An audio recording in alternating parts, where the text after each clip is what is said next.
Yeah, we got ready to introduce the players. Both players got ready. They saw the countdown. They have to do it again. That was a pretty funny feeling. It's like everyone getting pumped up to go to the club, and they're like, "Hey, wait, yeah." I love Swedish boys.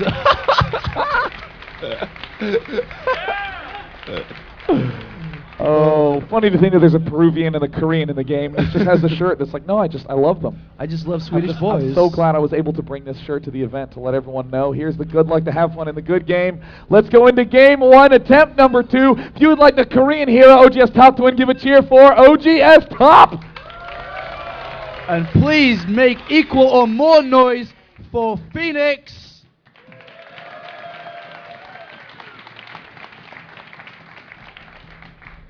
And the game hasn't disconnected. Yes. Oh, yes. Fenix spawning in the right position as the blue Terran, and in the top we have OGSTop as the red Terran. Oh, we were so excited for that first attempt at the finals. That's a lot like getting ready to go to the club. You got your dancing outfit on, you're feeling so good, and the doors open. It's just like an empty gym.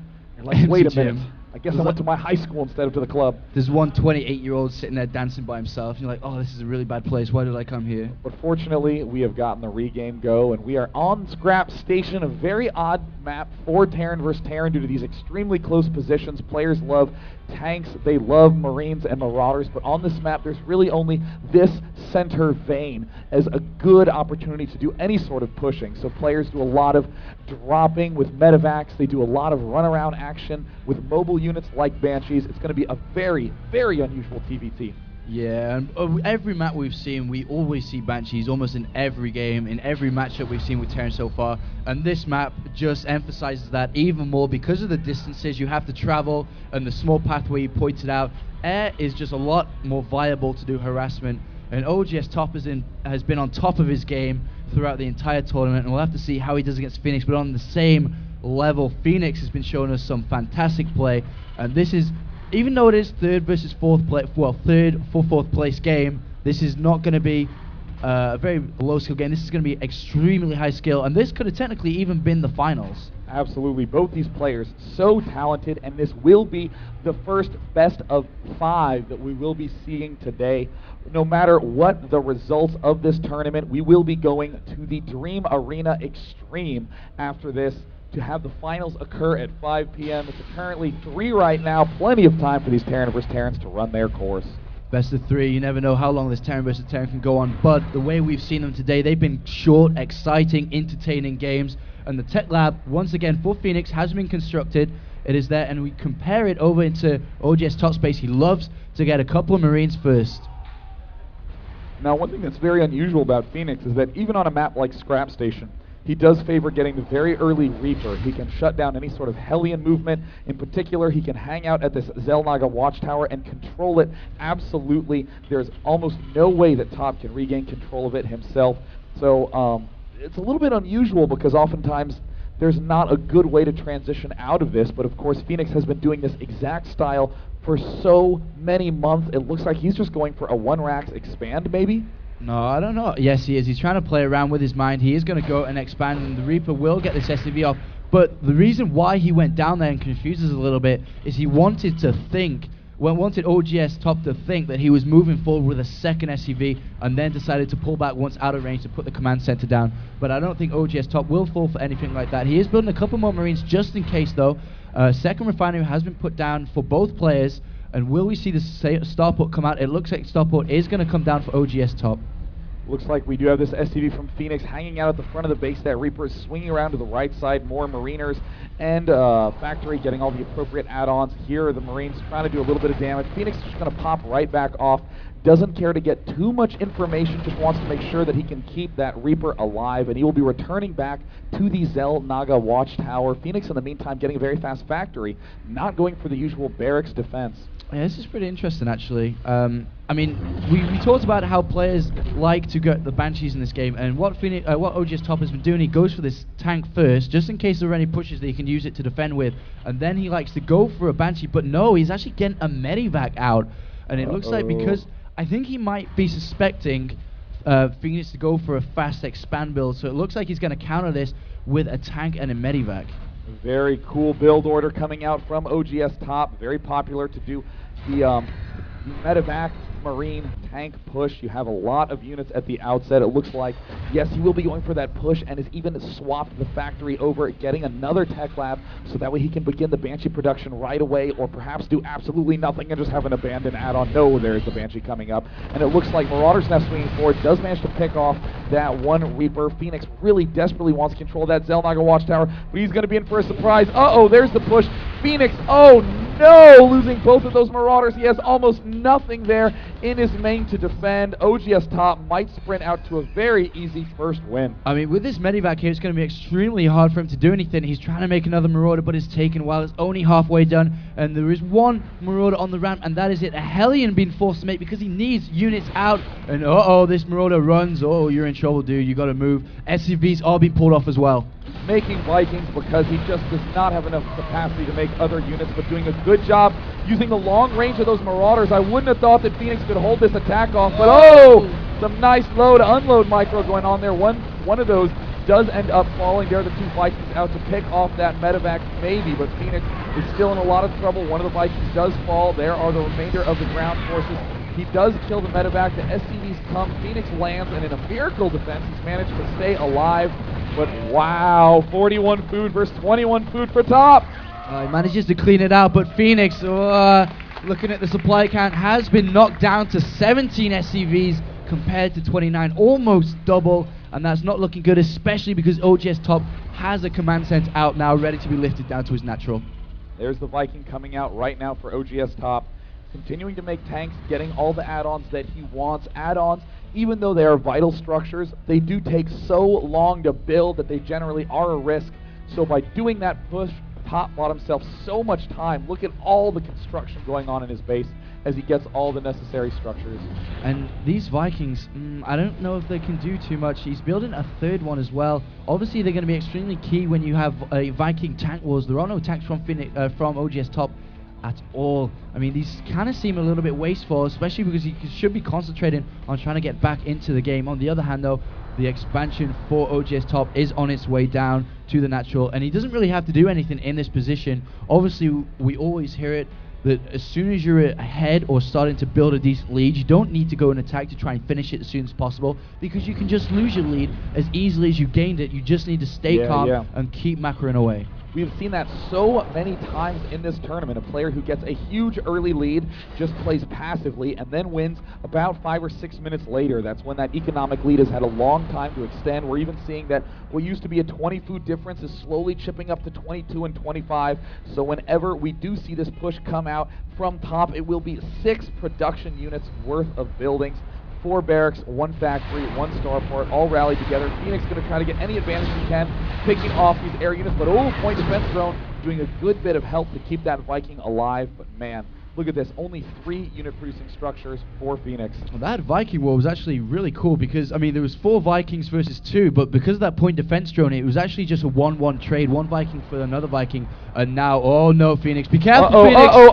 And he does not lose any Phoenixes, but still this push coming up from OGSTop. What did I say? Did I say Phoenixes? Yeah. Happens.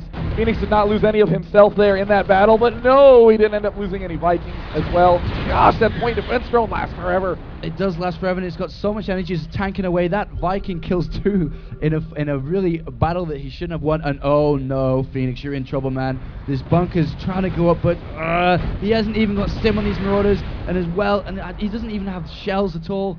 He's in a lot of trouble, Dana, and especially when these siege up. The tanks are going to siege. All of Phoenix's SCVs are coming into the fray. The tanks say num, num, num. Blast away these SCVs. Fenix tries to do the land. He might be able to hold off this attack, but it is going to be very hard for Fenix to pull through. Look at the resource counting station, 80 to 35. OGSTop continuing to press his advantage. And there's I really don't like to say this when commentating that one player's already won, but it's looking extremely one-sided. 4 Vikings and a Raven are going to come in to clean up these 3 Vikings of Fenix. Here they come in, 1 shot goes off. Will another point defense drone go down? Here it is. One of them goes down. He lands them very smartly.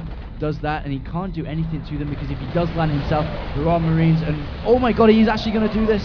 He's going to try to press forward. It doesn't look like Fenix will be able to withstand this attack. Well, maybe he'll be able to stay alive. Yes, indeed he does, but look at how smart Top is playing, just rallying units in as he continues to extend this lead more and more. Fenix now sieging up this tank.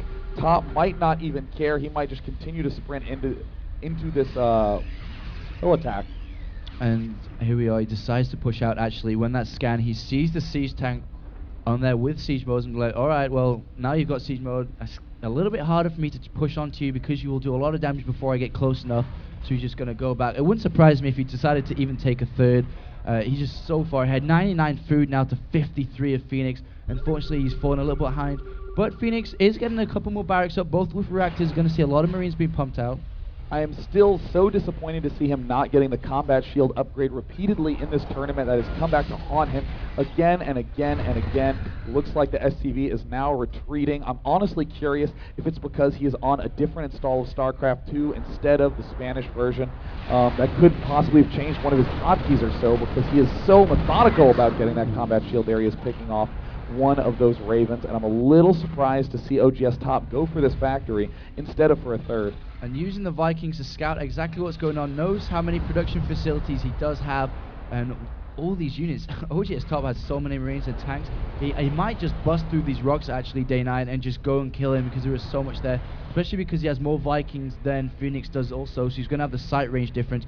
Fenix is coming in to see. He's got to be careful though, as these Marines do have Stim now. He's trying to pick off Medivac. Will he be able to do it? No. It looks like very nice play there by OGSTop, just trying to pick off any little thing that he can, trying to keep Fenix on his toes. Fenix still trying to do a good job of spotting at these expansions. We see that combat shield upgrade is done right now for OGSTop, and now he's swinging forward. We did see OGSTop make a critical blunder against Nama in their first game, running those Marines in a little bit too tightly. Let's see if he ends up making the same mistake again. We have in the unit counting station now for Fenix 3 tanks and 17 Marines, compared to OGSTop with double the amount of tanks at 6 and 10 more Marines at 27.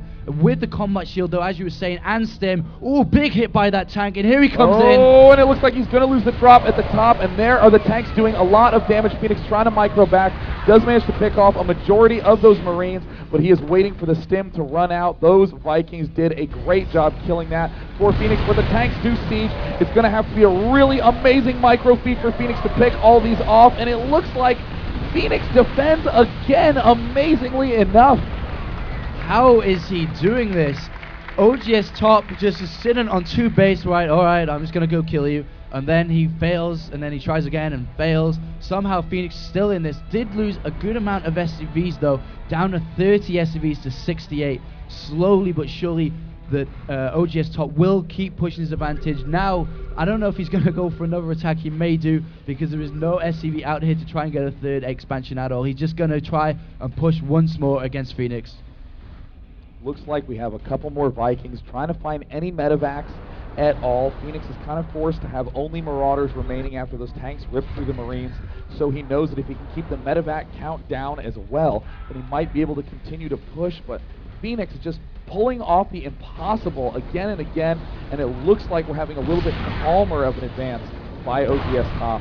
And an expansion for OGSTop has been put down on the top actually, so now it's 3 base versus 2, and a nice position, and these Vikings are going to give it range in the Stim. Of the Marauders come in, decides to pull back, and well, Fenix is looking pretty bad now. He's kind of contained within his own ramp.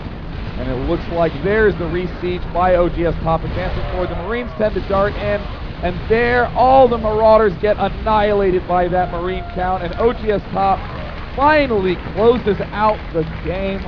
Wow. Fenix. OGSTop though, very nice play.